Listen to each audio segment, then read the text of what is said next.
sobre esta materia tenemos esta exposición y hay que continuar con el tratamiento.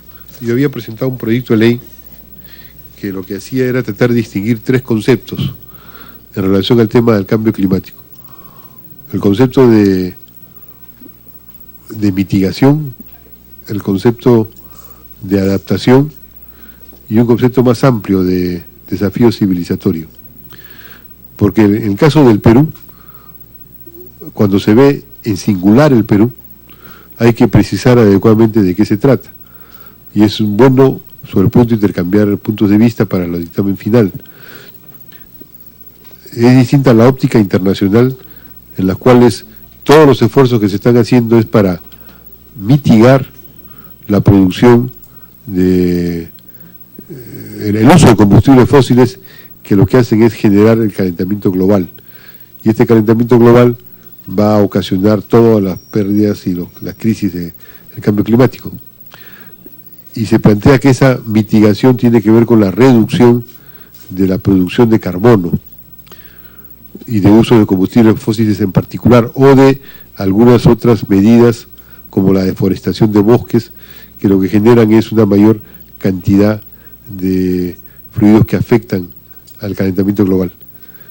La adaptación es un proceso irreversible, es asumir que los procesos de cambio climático de todas maneras se van a ocurrir. El asunto es que no llegue más allá de 2 grados, 2 centígrados, sino que puedan ser controlados, se puedan disminuir. Pero el ser humano, ante el cambio climático, no puede decir que no quiere que haya el cambio climático. Lo que puede hacer es reducir el nivel del impacto del cambio climático y adaptarse a las nuevas condiciones. Pero nosotros como país tenemos una circunstancia muy especial. Nosotros como país tenemos el hecho de que producimos menos del 0,7% de los gases de efecto invernadero. O sea, somos un país que produce poco gases de efecto invernadero. Por lo tanto, nuestra política principal, ya internamente como nación, tiene que considerar la reducción de los usos de aquellos elementos que ayuden a producir más gases de efecto invernadero, pero nuestra política principal tiene que ver con el tema de la adaptación. Y la adaptación en el caso nuestro es a niveles fundamentales, civilizatorios. ¿Por qué? Porque somos uno de los 3 países del mundo más afectados por el cambio climático en el corto plazo. O sea, en los próximos 30 años vamos a sufrir que no va a haber glaciales debajo de los 5.000 metros los 5.000 metros en las montañas. Vamos a tener un crecimiento del nivel de las aguas en el mar, que van a ir sobre la costa de 15 o 30 centímetros. Va a haber una infiltración del agua salada en los cursos de la napa freática de agua dulce en la costa, con lo cual toda la franja costera dedicada con irrigaciones a la producción agrícola se va a ver afectada y modificada, y buena parte de las zonas urbanas construidas o de inclusive instalaciones industriales construidas, como por ejemplo las termoeléctricas de Chilca, van a verse afectadas. Vamos a tener una mayor contraposición de lluvias y sequías en los Andes, con los cuales ese clima más extremo y más constante va a generar mayores cantidades de derrumbes, de inundación de lagunas. Va a haber un problema de desastres naturales más o menos constantes en todo lo que son niveles construidos en los Andes peruanos, y va a afectar la composición básica que tiene el Perú en la complementación de los pisos ecológicos, que es la garantía del desarrollo nacional desde la época pre-Inca, Inca hasta la actualidad.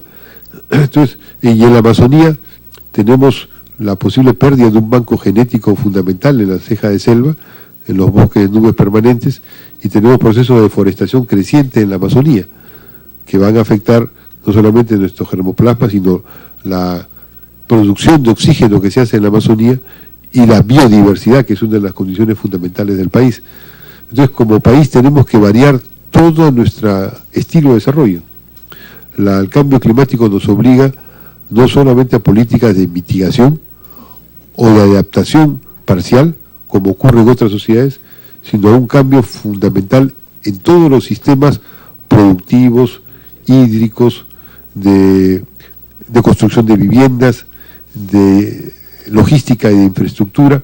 Ese es un dilema que como país recién se está apreciando y tomando conciencia plenamente.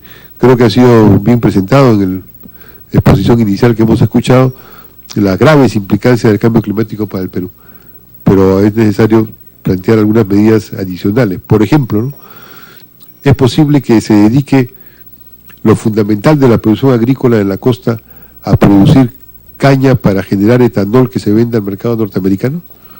La inversión más grande de los últimos 50 o 70 años de la historia del Perú en trasladar el agua que iba a la Amazonía para que venga a la costa peruana, para que venga al Pacífico, para generar grandes proyectos de irrigación, debería permitirnos tener una despensa agroalimentaria para alimentar el mundo. Estamos en el océano más dinámico del mundo, pero se va a destinar, o se está destinando principalmente para producir caña de azúcar, que utiliza mucha agua, poca mano de obra, y que no va a generar encadenamientos productivos. Ahí hay un tema de desafío del cambio climático, decisivo. Otro es la producción que hay en los intervalles. En los intervalles tenemos la alimentación peruana, más de la mitad es garantizada por la economía agraria, familiar y comunal. Pero es una economía agraria, familiar y comunal que casi no tiene incentivos, que sobrevive y que está en los intervalles del centro, del sur andino principalmente, pero no exclusivamente, porque también hay compensación muy importante en el norte del país. Esa economía está con dificultades porque la ganadería va a subir, a medida que se pierden los glaciales, la ganadería sube y la agricultura sube hacia los 5.000 metros. Al subir la ganadería y la agricultura se va a hacer más escaso el uso del agua y las condiciones de los diversos sistemas agroecológicos. Sobre eso no hay políticas públicas que se estén previendo, adaptando o orientando. De ahí la importancia de prever. En caso de la Amazonía, lo que puede ocurrir si es que hay una política de deforestación es que perdamos parte de nuestra riqueza genética en la parte de Ceje Selva y luego tengamos extensas sábanas o áreas deforestadas cada vez más amplias, porque los bosques que daban madera para el desarrollo mundial que estaban en África casi han sido liquidados y quedan los bosques de la Amazonía. Entonces la tala ilegal y la deforestación de los bosques amazónicos es un peligro real para los próximos 30 o 40 años. Esos son desafíos que también están directamente vinculados al cambio climático, sobre los cuales hay que hacer una política de adaptación en general en las condiciones de desarrollo de la sociedad peruana. Por eso es que queríamos intercambiar con todas las propuestas que hay de gestión del territorio, que es vincular el cambio climático a la gestión del territorio, a unas nuevas condiciones de gestión y uso del territorio. Creo que algunos de los proyectos de ley, yo he estado participando en la comisión que ha organizado el congresista Abu Gataz, donde se incluye el tema de la gestión del territorio.